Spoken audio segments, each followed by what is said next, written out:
Aloha! This is Lesson 53 from A Course in Miracles with Hope Johnson.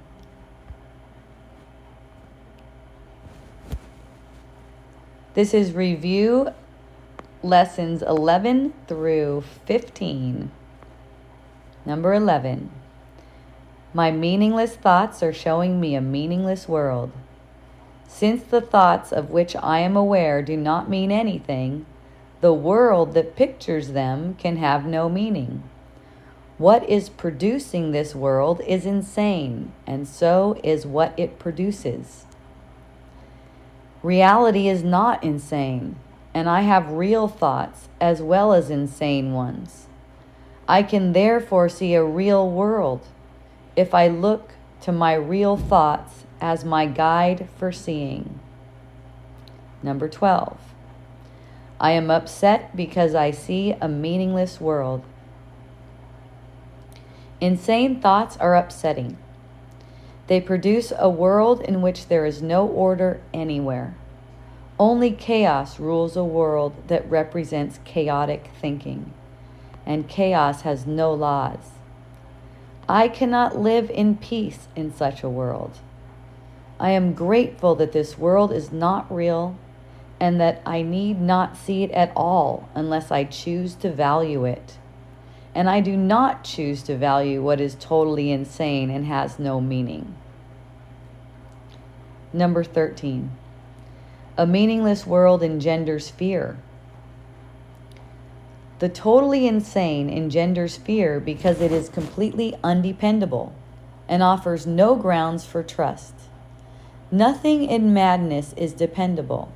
It holds out no safety and no hope. But such a world is not real.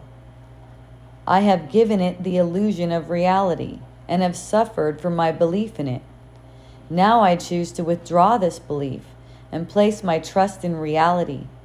In choosing this, I will escape all the effects of the world of fear because I am acknowledging that it does not exist.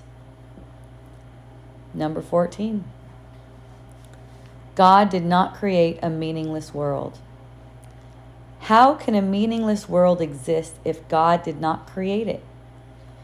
He is the source of all meaning, and everything that is real is in His mind. It is in my mind too, because He created it with me. Why should I continue to suffer from the effects of my own insane thoughts when the perfection of creation is my home? Let me remember the power of my decision and recognize where I really abide. Number 15. My thoughts are images that I have made. Whatever I see reflects my thoughts. It is my thoughts that tell me where I am and what I am. The fact that I see a world in which there is suffering and loss and death shows me that I am seeing only the representation of my insane thoughts, and am not allowing my real thoughts to cast their beneficent light on what I see. Yet God's way is sure. The images I have made cannot prevail against Him because it is not my will that they do so. My will is His, and I will place no other gods before Him. So this, to me, feels like a very lofty set. It's like I have the power to make a decision to not even see this world at all. I'm just valuing this world. That's the only reason I find myself looking at it, right? So it's like never coming into this mindset of succumbing to, oh, that's the way it is, that's reality. Because it's not, it's complete unreality. And it's going to take a complete revolution of thought to see reality again. Because right now we're not seeing, if we see any suffering in the world, is what this is saying, any suffering anywhere, we are not seeing, we are valuing something that is against us. We're valuing a thought system that is against us. So what we're learning is to change our habits of thinking, the way we think, the way we look at things. You know, that there comes to be a certain kind of tension with the world where it's like, no, I don't buy into that. I'm not buying into that. I'm not buying into that as a reality. And I'm not accepting that, let's say, I'm not accepting that people have to work to earn a living. I'm not accepting that's reality. It's what I'm having a perception of, but I'm not accepting that as reality. So I'm able to have the vision of freedom for all people. You know, vision that's free from conflict, vision that's free from aging, death, sickness, all of the things that are unworthy of us that we've made real. You know, and you could just say, I've made real, because you don't have to make it like it's a collective thing, because it only takes you waking up to see through the veil and recognize that everyone else is also behind that veil with you. This is just dreaming. That's just it. Do we see a person, a human being, or do we see a spirit? Right. We have to testify to their real nature. Right. Their holiness, their true nature, their limitlessness. Right. You know, we're created in limitlessness. So we are looking upon a meaningless world. It's not showing us anything that's real. The only thing it's good for is serving our function, which is forgiveness. It's very valuable in that whatever it's reflecting to us can be used for this. It can be used for demonstrating to our own mind that those are meaningless thoughts projecting a meaningless situation, and we don't want that anymore. We're done with that game, right? So we're expressing that through these different lessons. So since the thoughts that I am aware of don't mean anything, whatever I'm picturing also doesn't mean anything. So that gives me awareness. That lets me have awareness that I can just extend love here. I don't have anything else. Forgiveness, forgiveness is basically the same thing. None of this means anything. It's a recognition that none of this means anything. It's an expression of only love is real. In that, only love gets extended. That becomes your goal. Like extending love becomes your goal. Like, what am I here for? Extending love. What am I here for? Uplifting. Same kind of thing. So number 11 is my number one go-to. I'm only in the third month of these lessons, but I always use this because we have so much conditioning, and it's just, the conditioning is just division and separation.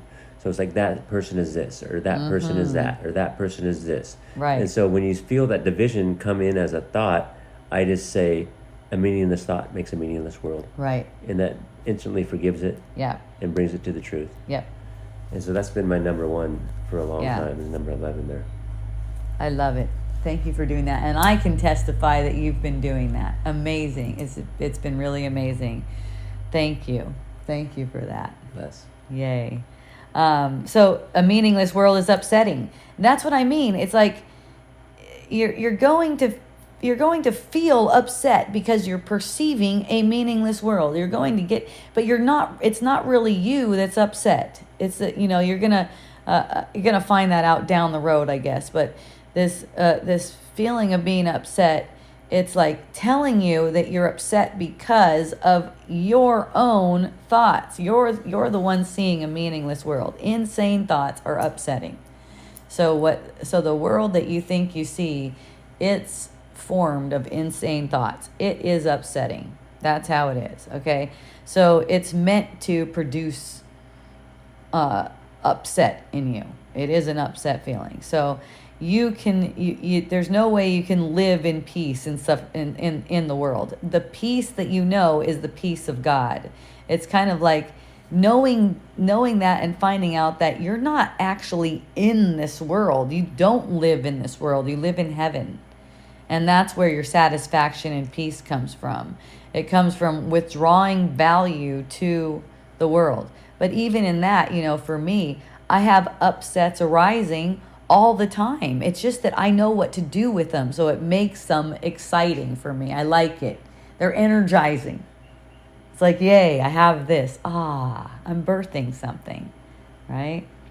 So not valuing what's insane, not valuing something that has no meaning is what allows the lessons to be learned in an easeful way. There's no need to learn through any suffering. This does not need to be suffering. That upset feeling, it's like when you recognize it's being projected by thinking, and you don't need to think like that. You can hand those thoughts over and think with God. A meaningless world engenders fear.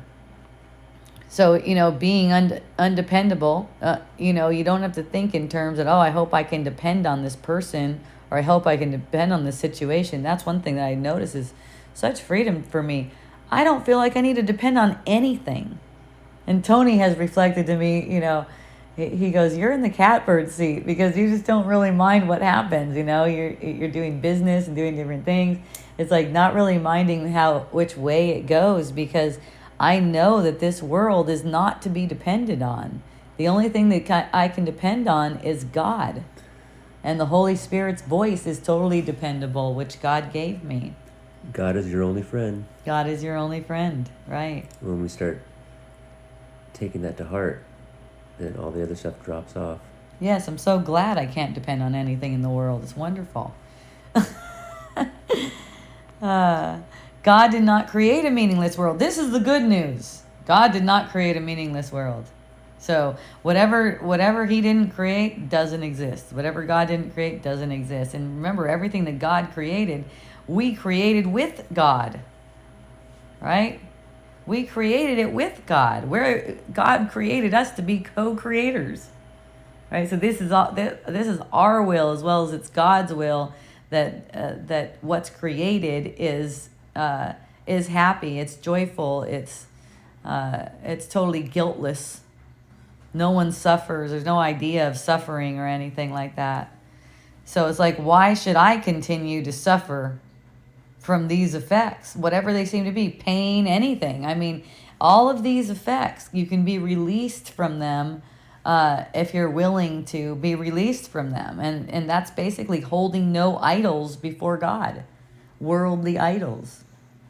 These 5 don't talk about seeing or sight, but that's the main thing. You talk about recognizing, which is the same thing as seeing. Mm-hmm. Then you recognize what it is. Is it love or fear? It's always back to those basics. Right. Yeah. Well, that's still in perceiving, right? It's because there's differences. There's love and fear, mm-hmm. right? So it's still in perceiving, but you're choosing, you're exercising your power of decision in choosing love. Mm-hmm. Right? You have 2 choices. There's between 2 voices. That's all we got. So when we choose love, and this one says, let me remember the power of my decision and recognize where I really abide. Beautiful. Number 15, my thoughts are images that I have made. Whatever I see reflects my thoughts. It's them that are telling me. It's not like okay, so we seem to be sitting right now in a room. But whatever we see is reflecting our thoughts. We're not really sitting in a room. That's what it means by we're not really sitting in a room. The perception is arising at the same time as the thoughts that make it. So we think we know where we are, but we're not. It's not like that. Where we are is in heaven. It's my thoughts that are telling me where and what I am. So it's my thoughts that are also going to remind me, and going to remind me even more that I'm not here and I don't really value this world. And when that is when that is known fully, then there's no possible way of perceiving the world. Seeing everyone as at the altar of God. Right. God's way is sure. The images I have made cannot prevail against him. Okay, it's not my will that they prevail. It's not even my will that they prevail. So why would I make them real?